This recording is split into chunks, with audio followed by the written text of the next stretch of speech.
Have you ever believed that happiness comes from having more money, fewer problems, and shorter commutes? It's a common green to live a life that's easy, convenient, and abundant. Here's a question that may stop you in your tracks. What if true happiness doesn't come from circumstances at all? What if the very definition you've been taught about happiness is what's keeping you from it? Welcome back to our channel, where we explore deeper truths beyond surface beliefs. Today, we dive into the profound realization that happiness doesn't live in utter perfection. It grows from inner presence. Let's begin with an observation. Many people who have it all, wealth, success, comfort, still feel a deep void inside. Meanwhile, others who live simple, even challenging lives often radiate peace, joy, and contentment. Why is that? It's because happiness is not a result of perfect conditions. It is the result of a practiced relationship with your own experience. Let me tell you a story. There was once a corporate executive who earned six figures, had a luxury home, and traveled the world. From the outside, she was living the dream. But every morning, she woke with dread. Her mind raced, her heart felt hollow. Despite her success, she felt lost. One day, while visiting a remote village during a business trip, she met an old woman living in a tiny, weathered hut. The woman had no electricity, no modern comforts, yet she laughed often, tended her garden with care, and treated guests like royalty. When the executive asked, "How are you so happy with so little?" the old woman replied, "Because I've learned to love what I already have." That sentence landed like thunder. You see, we've been conditioned to chase happiness, to postpone it until we reach the next milestone. I'll be happy when I get promoted, when I lose weight, when I meet the right person. But the problem is, the finish line keeps moving, and so happiness becomes a mirage. What if you stopped chasing? What if you looked inward instead of forward? True happiness arises from appreciation, not acquisition. It's built moment by moment, not achievement by achievement. It's rooted in being, not in having. You might say, "But I still want a good job, a safe home, financial security."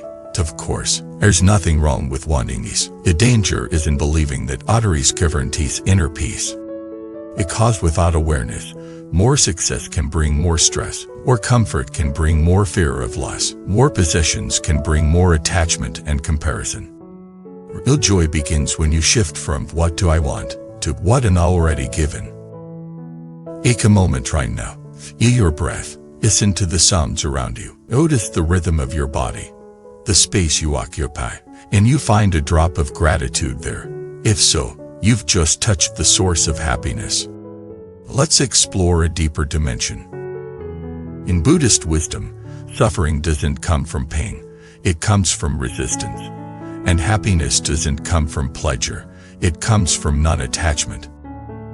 This means you can feel sad, but still be at peace. You can face challenges, but still feel grounded. Because true happiness is not the absence of discomfort, it's the presence of awareness. Let me share another story. A teacher once asked his students, "If you had to choose between a life with no problems and a mind that can face any problem, which would you choose?" Most said, "The life with no problems." The teacher smiled and said, "Then you will always be waiting." Real power and real happiness comes from within. Let's talk about connection. We often believe that happiness comes from being surrounded by the right people. But real happiness comes from how you relate to yourself, which then shapes all your relationships. If you feel incomplete, you'll seek people to fill your gaps. If you feel whole, you'll share from overflow.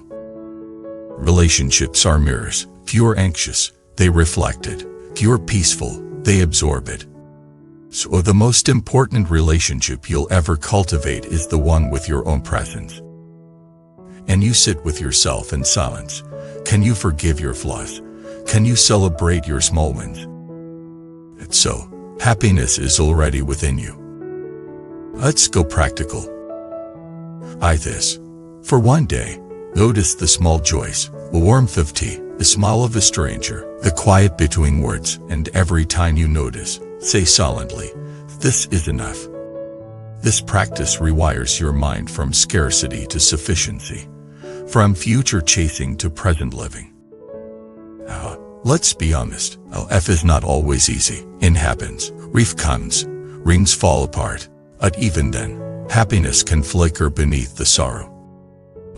Because happiness is not a state, it's a skill, one that grows with practice. So, stop asking, what's missing? Start asking, what's right here? And when you live from that place, everything changes. Your work becomes service, or relationships become sacred, or ordinary days become extraordinary. Because happiness is not found, it is remembered. It is not reached, it is revealed. It is not earned, it is allowed. Let me leave you with this thought. You are not a problem to be solved. You are a life to be embraced. And happiness is not a goal on the map, it is the way you walk. Thank you for walking this path with us today. If this message touched something in you, let us know in the comments. What does happiness mean to you now? Have you been chasing it in the wrong places? If this helped, please support our channel by subscribing, liking, or becoming a member. Every act of connection helps us grow this space of reflection, wisdom, and joy.